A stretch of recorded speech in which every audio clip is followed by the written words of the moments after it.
12:30 ते 5 कसं बसायचं? कुठून आले मावशी तुम्ही? मी आता कात्रजवरून आले पुण्यातून. किती 11 वाजता मी इथं आले. 11 वाजल्यापासून मी 3 वेळा चौकशी केली की मला आतमध्ये बसू द्या, मला शुगर आहे.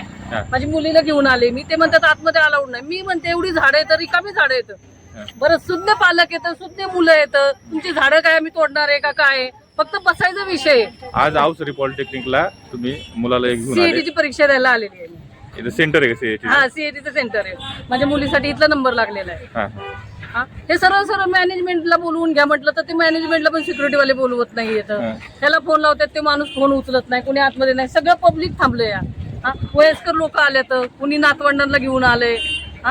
ते काय झालं तर कुणाला काय केवढ्याला पडेल? ऊन कसलंय, एप्रिल संपतोय, मे महिना लागतोय.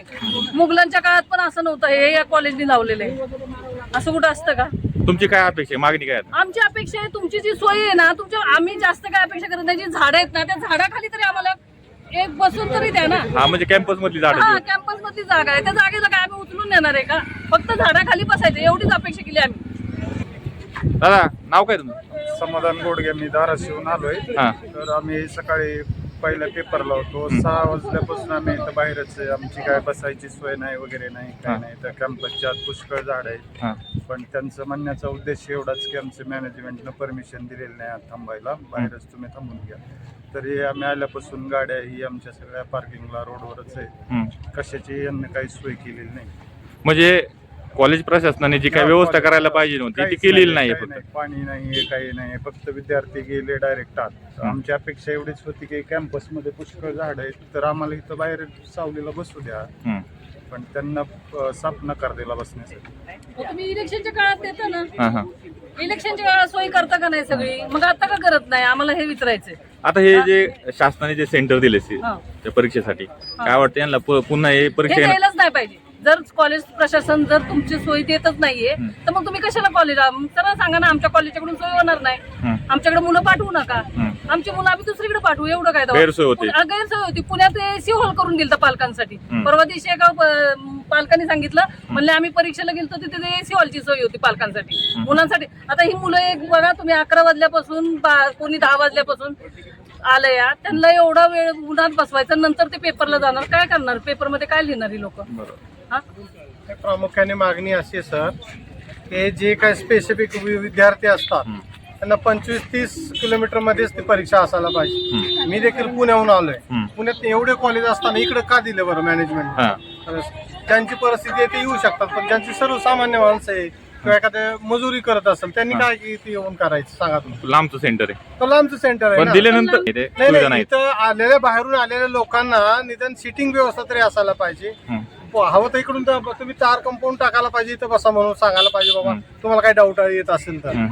पहिला प्रश्न हा आहे की एवढ्या उन्हात लोक बसणार कुठं? तिथे साधी सोय पण नाही, दुसरी कुठं मोठं हॉटेल नाही. आणि हॉटेलमध्ये तर किती वेळ बसणार? तुमचं नाव काय? माझं नाव संभाजीराव गायकवाड. मी हडपसर पुणे या ठिकाणी आलोय. माझ्या मुलीची इथे एक्झाम आहे.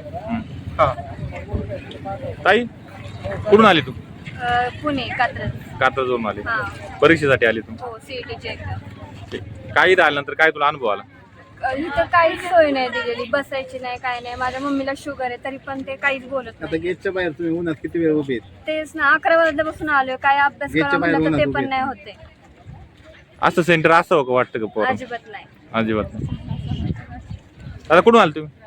आम्ही सर राववरून आलो. नाव काय तुमचं? गिरीश भोसले नाव आहे माझं. आम्ही राववरून आलोय. साधारण 80 किलोमीटर अंतर आहे, आमच्यासाठी फार लांब आहे. आम्ही घरून 9 वाजता निघलो होतो. 10:30ला पोहोचलो. 10:30 पासून आम्ही उन्हातच उभे आतमध्ये बसण्याची कोणती सोय नाही. गेटच्या बाहेरच थांबा.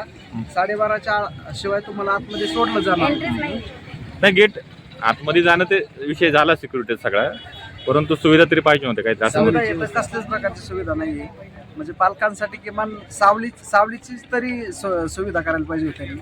ते सुद्धा नाही. त्या प्रकारची सुविधा इथं केलेली नाही. हे सेंटरच नसायला पाहिजे. शासनाकडे काय मागणी करते? माझं असं म्हणणं आहे की इथं हे सेंटरच नसावं पुढच्या वेळेस.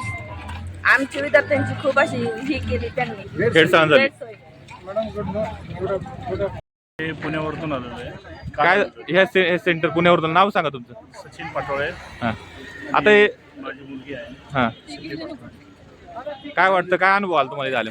इथं आलो पण इथं जरा सोयच नाही, बसण्याची सोय नाही ना, कुठं काही नाही, एवढं उन्हात कुठं थांबायचं आपण?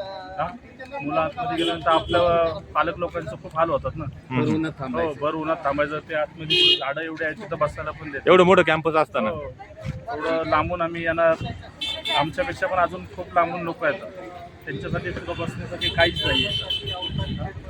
पाणी नाही पिण्यासाठी जवळपास, एवढं मोठं कॅम्पस आहे, सगळं आहे, झाडी आहेत, आतमध्ये बसायला दिलं पाहिजे. आणि एवढा उन्हाचा कडाका आहे. या बातमीचे प्रायोजक आहेत Sita Motors service and spares. आमच्याकडे सर्व प्रकारच्या 4 व्हीलर गाड्यांची कामे काळजीपूर्वक व योग्य दरात केली जातील. आमचा पत्ता जुना चांडोली रोड, सिद्धिविनायक वजन काट्या शेजारी 40 बंगला, मंचर, तालुका आंबेगाव, जिल्हा पुणे. संपर्कासाठी क्रमांक 95 61 73 56 67.